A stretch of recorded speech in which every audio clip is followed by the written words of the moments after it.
Technology రంగంలో China రోజు రోజుకి దూసుకుపోతోంది. ఎప్పుడు కొత్త కొత్త ఆవిష్కరణలు చేస్తూ ప్రపంచాన్ని షాక్కి గురి చేస్తూ ఉంటుంది చైనా. అలాంటి చైనా చేపట్టిన ఇంకొక ప్రయోగం సంచలనంగా మారుతోంది. ఈసారి ఆ బుర్రలో ఏ పురుగు పరిగెట్టిందేమో ఏకంగా ఒక ఫ్లోటింగ్ ఆర్టిఫిషియల్ ఐలాండ్ను. వింటున్నారా? ఒక ఫ్లోటింగ్ ఆర్టిఫిషియల్ ఐలాండ్ను నిర్మించేందుకు సిద్ధమవుతోంది చైనా. ఇది వాళ్ళ విమాన వాహక నౌకైన ఫ్యూజన్ పరిమాణంలో ఉంటుంది. అంటే ఒక వాహక నౌక ఇన్ ద సెన్స్ ఒక నౌక మీద విమానం అక్కడ కూర్చోగలదన్నమాట.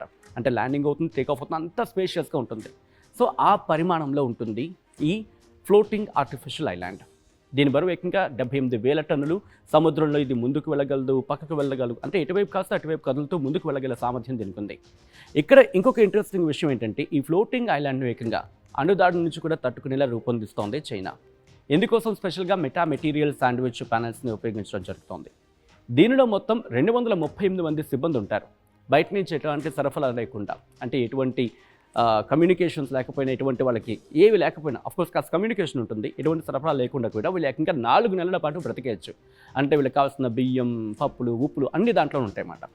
సో అంతేకాదు, ఇది కేటగిరీ 17 తుఫాన్లను, అలాగే 6 నుంచి 9 మీటర్ల ఎత్తైన అలలను కూడా తట్టుకొని నిలబడగలదు. అయితే దీన్ని 2028 నాటికి ఈ ప్రాజెక్ట్ కార్యకలాపాలు ప్రారంభించాలని చైనా టార్గెట్గా పెట్టుకుంది. దేనికోసం ఉపయోగించబోతోంది అనే క్వశ్చన్ రైజ్ అయినప్పుడు చైనా ఇచ్చిన సమాధానం ఏంటో తెలుసా? సైంటిఫిక్ రీసెర్చ్ కోసం మాత్రమే నిర్మిస్తామని చెప్పి చైనా చెప్తోంది. కానీ దీని నిర్మాణం వెనకాల ఇంకా ఏదో ప్లానింగ్ ఉంది అనేది ఇంకొక చర్చ. ఏంటది? సైనిక ప్రమాణాలకు అనుగుణంగా ఉండడం వల్ల ఇది వ్యూహాత్మకంగా, అలాగే సైనిక ప్రయోజనాలు కూడా వాడచ్చు అంటూ కూడా కొన్ని అభిప్రాయాలు వ్యక్తమవుతున్నాయి. అందుకని ప్రపంచంలోని అణుదాడిని తట్టుకునే మొదటి ఫ్లోటింగ్ ఐలాండ్ అని రాజకీయ నిపుణులు అభిప్రాయపడుతున్నారు. ఈ ఆర్టిఫిషియల్ ఐలాండ్కు సముద్రంలో కదులుతూ ఎక్కడికైనా వెళ్ళగలిగే సామర్థ్యం ఉంటుంది. ఇంకా చెప్పాలంటే వెళుతూ ఒక చోట అలా నిల్చుండిపోగలదు, అలా ఉండిపోగలదు, నీళ్ల మీదే అలా ఫ్లోట్ అవుతూ ఉండిపోగలదు. దీంతో ఇది ప్రస్తుతం వివాదాస్పదంగా ఉన్న దక్షిణ చైనా సముద్ర తీరం లాంటి కీలక ప్రాంతాల్లో ఇది తాత్కాలికంగా లేదా శాశ్వతంగా సైనిక స్థావరంగా పనిచేసేందుకు ఛాన్స్ ఉంటుంది అని నిపుణులు అభిప్రాయపడుతున్నారు. దాంతోపాటు సముద్రంలోని వివిధ పాయింట్ల నుంచి నిఘా కావచ్చు, గస్తీ కావచ్చు, ఇటువంటి కార్యకలాపాలు నిర్వహించేందుకు కూడా ఇది ఉపయోగపడబోతుంది. సాధారణంగా సైంటిఫిక్ రీసెర్చ్ గురించి మాట్లాడుకుంటే ఇలా ఉంటుందా అనే క్వశ్చన్ రైజ్ అవుతోంది. కానీ పరిశోధనా స్థావరానికి అణుదాడును తట్టుకునే రక్షణ అవసరం ఏముంటుంది? ఉండదు కదా. కానీ వాటిని తట్టుకునే దీన్ని రూపొందించడంతో యుద్ధ సమయంలో కూడా ఇది నిరంతరాయంగా పనిచేసే అవకాశం ఉంది అంటూ కూడా నిపుణులు అభిప్రాయపడుతున్నారు. కీలక సైనిక కమాండ్ కమ్యూనికేషన్ హబ్గా కూడా ఉపయోగించేందుకు వీలుంటుంది.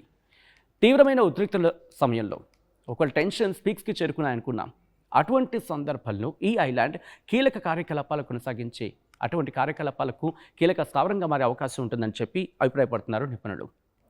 ఇక లోతైన సముద్ర పరిశోధనలు కూడా ఈ ప్రాజెక్టు చైనా సామర్థ్యాన్ని పెంచుతుందని చెప్పి నిపుణులు చెప్తున్నారు.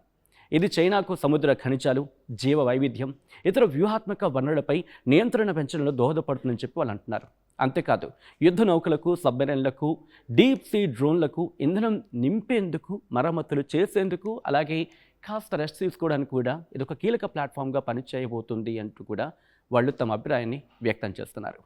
సో మీరేమనుకుంటున్నారు? చైనా ఈ ఫ్లోటింగ్ ఐలాండ్ని ఆర్టిఫిషియల్ ఐలాండ్, ఆఫ్ కోర్స్ ఇది ఫ్లోటింగ్ ఆర్టిఫిషియల్ ఐలాండ్ని దేనికి ఉపయోగించబోతోంది? ఇది కేవలం సైంటిఫిక్ రీసెర్చ్ కోసం మాత్రం ఉపయోగించబోతోందా, లేకపోతే వాళ్లకు సంబంధించి డిఫెన్స్ పరంగా కూడా ఉపయోగించే అవకాశం ఉందా? ఇది దేనికోసం ఉపయోగించబోతోంది? మీరేమనుకుంటున్నారు? ఈ చైనాకు సంబంధించిన ఆర్టిఫిషియల్ ఫ్లోటింగ్ ఐలాండ్పై మీ అభిప్రాయం ఏంటి? కామెంట్ చేయండి. Local to global news at your finger tips. మీ చేతిలో ఒక ఆయుధం. Download Raw TV app. Media legend Ravi Prakash is back.